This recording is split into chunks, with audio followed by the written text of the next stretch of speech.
dia kerja di tanahnya sendiri kan sekarang, Be. Kebanyakan begitu, Be. Jual kerja paksa. yang dulu tanahnya dia kan banyak yang begitu kan, Be. Jual paksa jadi. Bukan tanam paksa lagi, dijual paksa. Nah, itu yang kita lupakan, basis kita. Basis kita lupakan, lalu kita mencoba pabrik mobil ya, SMK. Saya lihat di media katanya sih tutup tuh ya. Iya. Produksi lagi. Apalagi zaman kopat-kopit begini kan, Be. Saya ini anak Betawi ya. Iya. Saya sering salah baca. Saya kira ASMK. ASMK kan di kota.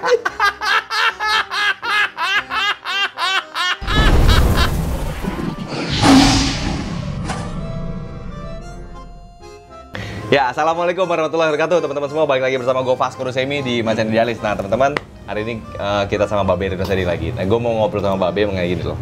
Ini ada sejarah, teman-teman ya. Kita pernah mendengar, mungkin kalian juga pernah mendengar mengenai gerakan revolusi tani dan gerakan tani, petani nih, Be ya.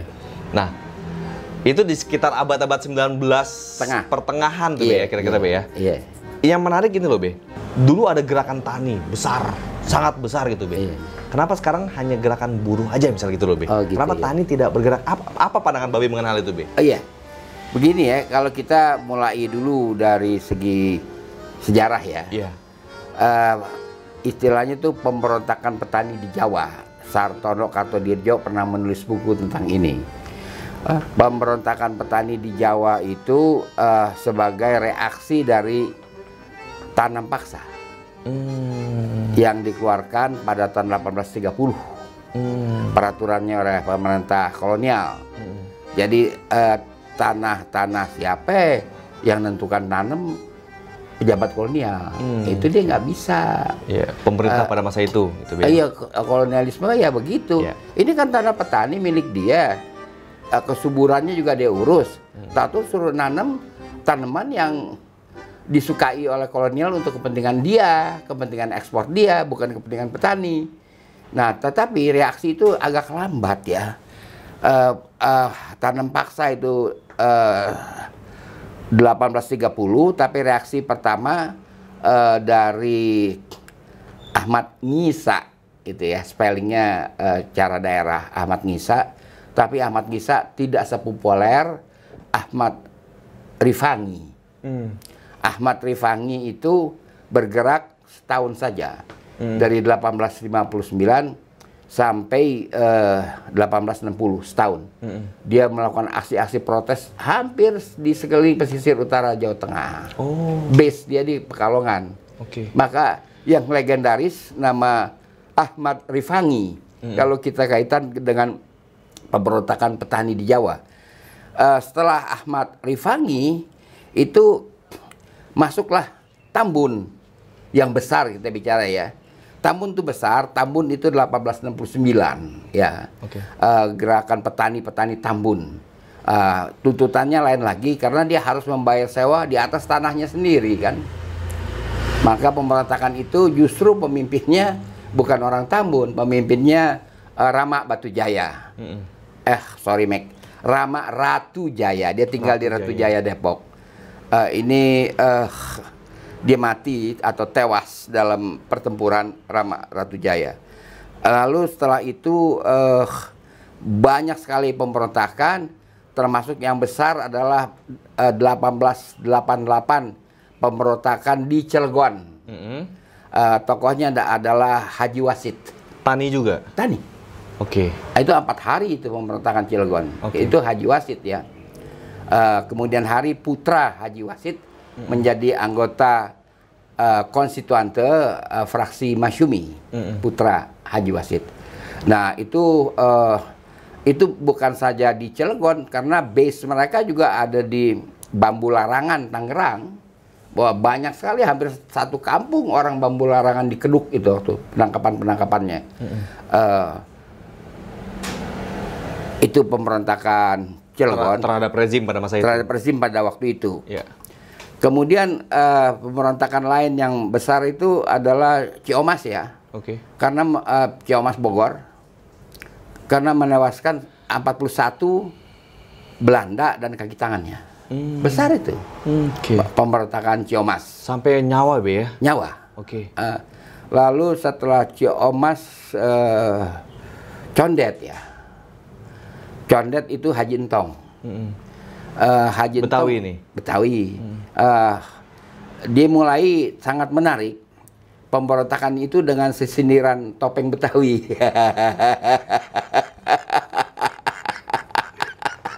Ini baru ya, satu pemberontakan alegoris gitu ya. Oke. Baru Haji Entong. Oke.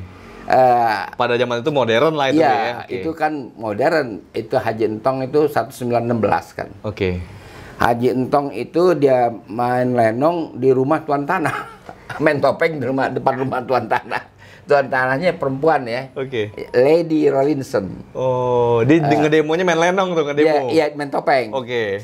Itu di Tanjung Os ya, atau sekarang disebut Tanjung Barat ya. Oh. Di sini daerah selatan Condet. Iya, iya, iya. Dia main di situ ya, lama-lama tuh Inggris kupingnya pengeng juga. Disindir-sindir kan, ditanya sama penerjemah. Iya. What is that? Katanya. Oh iya, oh iya. Ya, lalu baru dia kontak Belanda nih, kurang ajar nih, topeng apaan nih katanya. Lalu dikepunglah rumah Haji Entong. Oh. Tapi sebelumnya Haji Entong telah menewaskan tentara Belanda sekitar 8 kalau nggak salah. Rumahnya di daerah Condet, dekat Rama lah. Rama itu Cililitan. Di situ dia dikepung. Itu yang paling romantik dari segi revolusi. Haji Entong tuh dengan bawa golok, dia teriak, "Sabilullah, gua kagak takut." Dia lompat, dia sabat leher tentara Belanda, tapi akhirnya dia tewas. Tapi dia sempat ngebunuh. Itu luar biasa, loncat dia kayak apa sih? Loncat ya kayak bas Kayak gitu itu ya. Cina tuh apa Iya, tuh filmnya? kungfu gitu ya. Padahal dia orangnya gemuk Haji Entong. Dia bisa loncat. Ya kan? Iya. Lalu itu Tapi emang jawara juga nih Haji Entong ini, Be. Haji Entong Jawara. Jawara, oke. Haji Entong. Panggilan dia Tong Gendut, orangnya gemuk, ya kan? Terus apa namanya? Ditutup serial pemberontakan petani Jawa itu 1924 oleh Kayin, bukannya Kalin, Kayin. Bapak dia namanya Kaya, makanya dibilang Kayin Bapak Kaya. Saya kira dalam YouTube lain ya, kita sudah pernah merinci Kayin. Jadi itulah serial pemberontakan petani sekitar 75 tahun. Dihitung dari Ahmad Ripangi, ditutup oleh Kayin Bapak Kaya. Dia Betawi Tangerang, begitu. Itu bukan mengawali, setelah pemberontakan petani itu masuk kemudian kegiatan modern secara politik, kan gitu. Oke. Partai-partai. Oke, yang merangkul kaum tani. Yang merangkul kaum tani. Oke. Karena pada begini ya, Sarekat Islam itu yang berdiri 1911, saya lupa, ada satu buku yang dibuat oleh orang Belanda itu pada 1913 itu sudah mencatat anggota 2 juta. Luar biasa. 2 juta orang. Besar, Be. Pada masa Besar. itu besar, Be. Dan dia Sarekat Islam Penduduk Jakarta aja paling berapa sih, Be, dulu, Be? itu. Iya. Sarekat Islam itu setelah berdiri sudah terlibat dalam pemberontakan tani. Oh. Sampai tahun 24 itu. Oke. Ya kan? Dan dulu juga ada apa namanya, istilah sekarang trendsetter ya. Cing Sairin gitu. Cing Sairin. Cing Sairin itu dia jadi trendsetter pemberontakan Condet, pemberontakan Kayin Bapak Kaya. Oke, sama Haji Entong. Iya, Haji Entong Condet, Iya. Kayin Bapak Kaya. Dia trendsetter. Iya. Terkenal, dia tuh orang Cawang ya, Kayin Bapak, Cing Sairin tuh orang Cawang. Dia mempunyai ibarat sekarang itu grup diskusi. Grup diskusi, Belanda menyebutnya kontingen Jembatan 5 karena di Jembatan 5. Oh, mereka diskusi di Jembatan 5. Iya, jadi seperti Haji Entong berguru ke situ. Oh. Kemudian Kayin juga ke situ. Lama dia berguru dengan siapa itu King Sairin. King Sairin itu dicari, orang yang sangat dicari tapi nggak berhasil. Kemudian dia ketika luput dari pencarian, ya kan, selesai dari pencarian dia tinggal di Petojo. Dia tinggal di Petojo. Nama jalannya udah nggak ada. Dulu namanya Petojo Sairin. Oh, nama jalan nama dia juga? Iya, Petojo Sairin. Oke. Kan ada Petojo Enclek, Petojo Binatu, Petojo Sairin namanya. Ya, itu kemudian Petojo Sairin itu udah nggak ada, jalannya juga udah nggak ada. Udah jadi bangunan lain gitu kan ya. Jadi kalau dicari nggak ketemu, kecuali lihat peta Batavia zaman Belanda atau RI tahun 50 mungkin masih ada nama Petojo Sairin gitu. Terkenal itu Petojo Sairin. Nah, itulah apa namanya, dimanapun pemberontakan itu ada ide dalacher bahasa Belandanya. Ada penyulut ide. Jadi nggak bisa spontanitas begitu saja. Ada penyulut ide. Kita mulai dengan Ahmad Rifangi. Dia bukan saja memimpin, tapi dia penyulut ide. Lalu kemudian muncul Rama Ratujaya. Dia kan orang Depok. Ngapain dia memimpin pemberontakan di Tambun? Dia penyulut ide. Rama Ratujaya. Kemudian muncul lagi King Sairin. Dia orang Cawang. Tapi base-nya di Jambatan 5. Nah, kira-kira itu. Akhirnya sampai ada nama jalan Petojo Sairin di sana.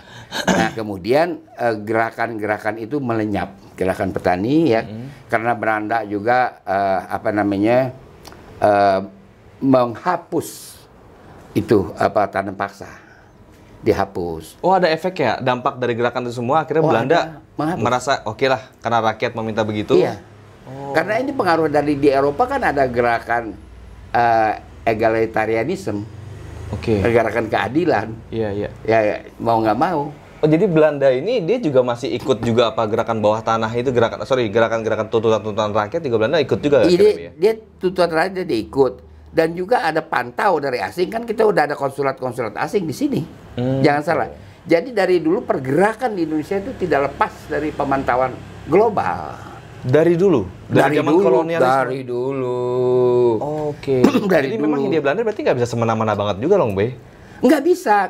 Maka itu sudah dia mulai ditegur, itu ketika dia menggantung 30, mencoba menjatuhkan hukuman gantung kepada 33 pemberontak Tambun. Itu sudah ditegur, sehingga yang sempat digantung 9 orang saja.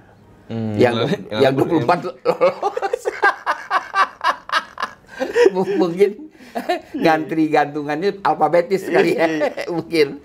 Jadi itu. Jadi yang ingin saya katakan bahwa kerajaan Belanda itu harus mendengarkan, karena tuntutan Eropa sudah itu kan, revolusi Prancis. Revolusi Prancis. Egalitarianisme itu tuntutan revolusi Prancis. Jadi berdampak kemarin akhirnya tanam paksa itu dihapus.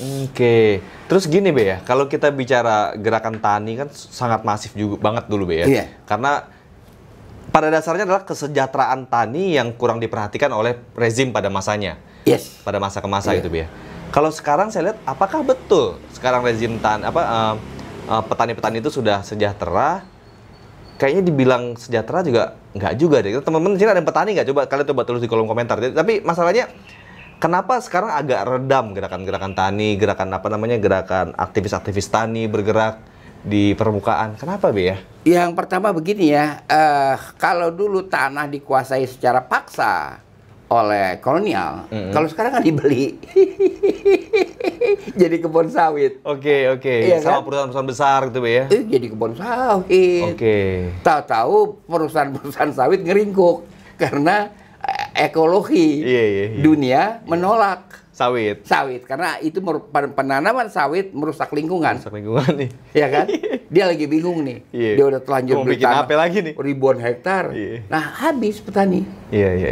Ya kan? Dan seperti kita tahu, yang kita namakan suku terasing di Sumatera, suku anak dalam di Jambi dan sebagainya, kehilangan habitat. Itu mereka kehilangan habitat. Jadi para petani ini memang sekarang ini banyak yang berevolusi menjadi buruh akhirnya Be ya? tidak pasti begitu, ya kan? Tidak pasti begitu karena kita lihat tanah-tanah itu sudah susah. Jadi tinggal akhirnya penguasa-penguasa tanah pertanian juga menawar-nawarkan tanahnya pada perusahaan-perusahaan. Oke. Gitu. Jadi makin berkurang saja populasi petani di Indonesia.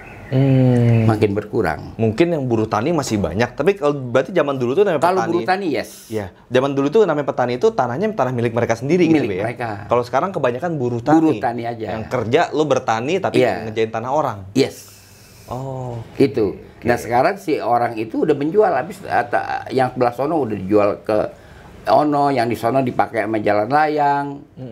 Ya ada ganti rugi lah. Lalu sawit yang paling banyak makan lahan. Itu habis. Petani-petani kita. Wow. Begitu. Padahal negara kita ini sebenarnya kalau mau Agraris. agraris ya Be ya, bisa dimaksimalkan.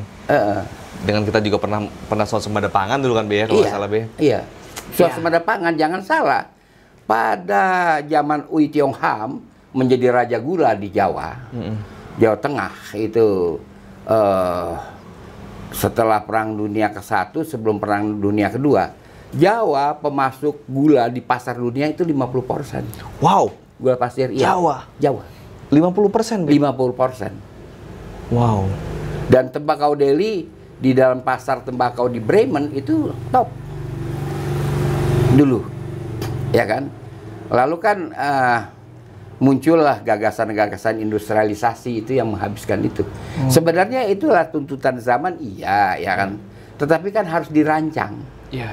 Sembari merancang industrialisasi, kita base kita sebagai agro itu jangan ditinggal. Iya. Karena gini loh Be, kalau kita bicara bisnis Be, berarti zaman dulu itu petani-petani mereka sudah membuat bisnisnya mereka masing-masing sendiri. Iya. Dengan mereka mengelola lahannya sendiri. Iya. Ya mereka pengusaha juga kan Be, berarti Be. Iya. Sebenarnya bisnis tani itu atau bisnis agro itu kan luar biasa sebenarnya Be, Luar biasa. kalau mau diseriusin. Iya. Jadi mereka jangan lepas tanah itu, mereka garap sendiri tanahnya. Betul. Dan artinya di Apa bedanya sama tanam paksa kalau gitu Be? Kalau Iya. tanahnya diambil terus mereka harus dikerja di situ, dia kerja di tanahnya sendiri kan sekarang Be. Kebanyakan begitu Be. Jual Kerja paksa. yang dulu tanahnya dia kan banyak yang begitu kan Be. jual paksa jadi bukan tanam paksa lagi, dijual paksa. Iya. Ya kan misalnya dia punya tanah 5 hektar, tekepung sama tanah-tanah ribuan hektar. Iya. Ya kan ngapain dia? Enggak. Akhirnya dia jual dengan harga murah. Oke. Terpaksa dijual. Terpaksa dijual. Bukan jual langsung, terpaksa Iya. dijual. Iya. Metode baru dalam itu Iya. Be. Iya, itulah Iya, yang iya, harus dipikirkan ya. Kita juga di bahari banyak masalah, ya kan? Iya. Ya kan, ikan udah nggak dipikirin lagi, yang dipikirin lobster.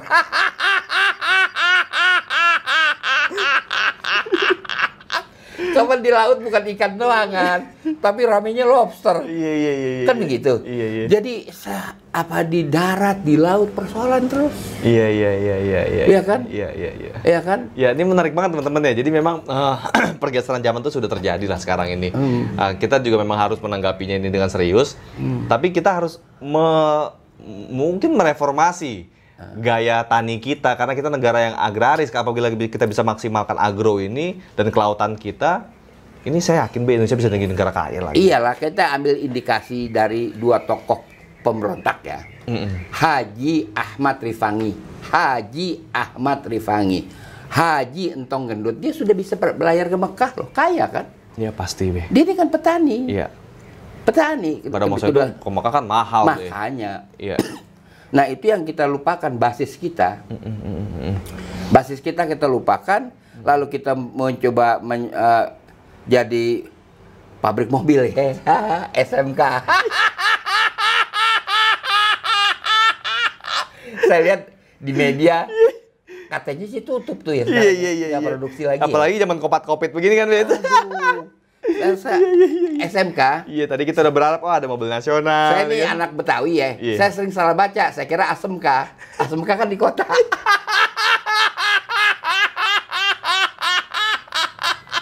Iya. Itu dia. Ya, gitu kira-kira teman-teman. Ini yang perlu kita cermatin. Jadi memang masalah pergeseran